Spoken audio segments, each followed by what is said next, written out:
All right, so now we can talk about calcium homeostasis.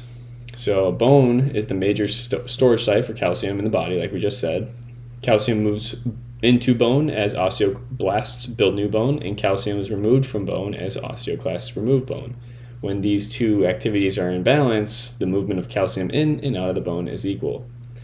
Hypocalcemia, a condition characterized by abnormally low levels of calcium, can have an adverse effect on a number of different body systems, including circulation, muscles, nerves, and bone. And conversely, hypercalcemia, a condition characterized by abnormally high levels of calcium, can mess with the nervous system and a bunch of downstream effects from that.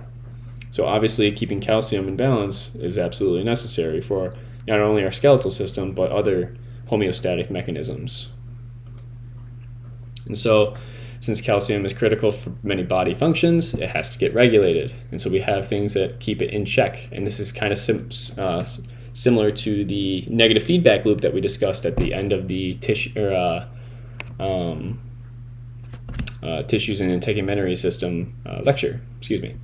So regulation of chemical levels in the body typically involve hormones, which upon stimulation of their effector will cause a change. And so a perfect example of this can be seen with the regulation of calcium. When we have too much calcium, we enter a state of hypercalcemia, which results in the nervous system being underactive. This leads to effects like lethargy, sluggish reflexes, constipation, and loss of appetite, even confusion, or in severe cases, coma. If we have too little calcium, we enter what we said was hypocalcemia. Without adequate calcium, blood has difficulty coagulating, the heart can skip beats or stop beating altogether, muscles have difficulty contracting, nerves have difficulty functioning, bones can become brittle, so a lot of downstream effects that are not good. So the skeletal, endocrine, digestive system, they all play a role in this, as well as the kidneys too. These body systems work together to maintain this normal calcium level in the blood.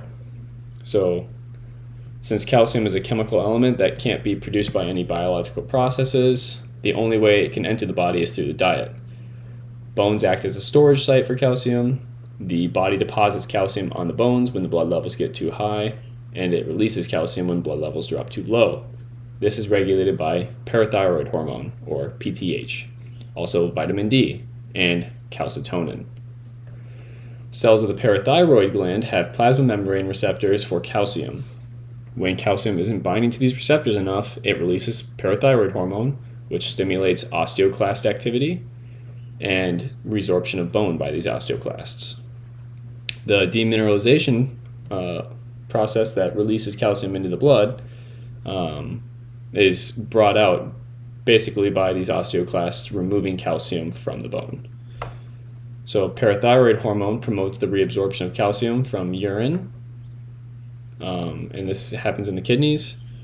And then it also helps stimulate the synthesis of vitamin D, which in turn stimulates calcium absorption from any digested food. So all these different mechanisms are helping get calcium back into the bloodstream so that it can be used for whatever processes it needs. Or processes that need it, I should say. And when all the processes return blood calcium levels to normal, there's enough calcium to bind with the receptors on the surface of the cells of the parathyroid glands, and the cycle of events is turned off. The opposite occurs when blood calcium gets too high. The thyroid gland is stimulated to release calcitonin, which inhibits osteoclastic activity and stimulates calcium uptake by the bones. But this also decreases reabsorption of calcium by the kidneys. And all of these help lower blood levels of calcium. So then when the blood calcium levels return back to normal, the thyroid gland stops secreting calcitonin. So this line indicates the homeostasis, and anything that's below that, we need parathyroid hormone. We go above that, we release calcitonin. And that's summarized right here. Calcium's too low, parathyroid hormone is released, calcium comes back up. Calcium is too high, calcitonin is released, calcium comes back down. That's what I want you to understand. This was to help create that understanding. So don't memorize all these things that are in here. Understand that when calcium levels are too high or too low, something must be done, and you should know what should be done, not how it is done. Just understand that, calcium is going down. Oh man, we need parathyroid hormone to get secreted, and then calcium levels will return to normal. Same thing with calcitonin here.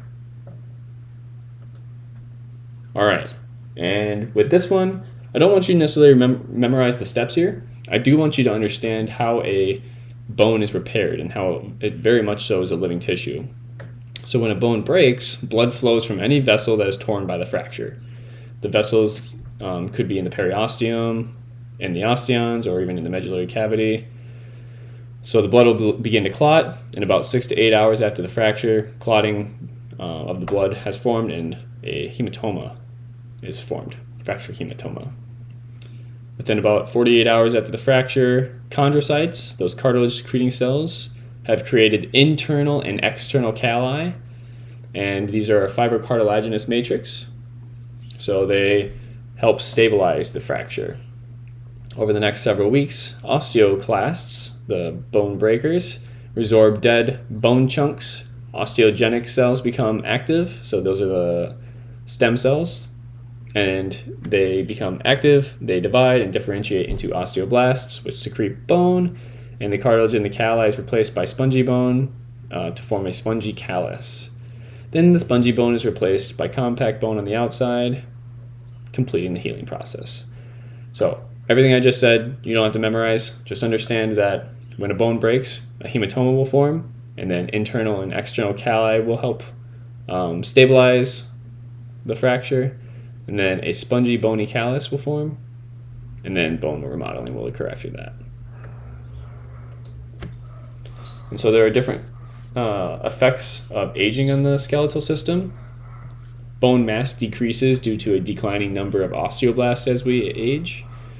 We also lose collagen in our bones, so they become less flexible and prone to fractures. As bone mass is lost, teeth fall out of their supportive bony collar, and to preserve your bone, you have to have proper amounts of calcium. So a stooped posture is due to compression fractures in the spine. A lot of people end up developing osteoporosis, which basically means that osteoclast activity is higher than osteoblast activity. Women end up losing half of their spongy bone, and men lose a fourth. And then bone mass is 60% genetic and 40% lifestyle.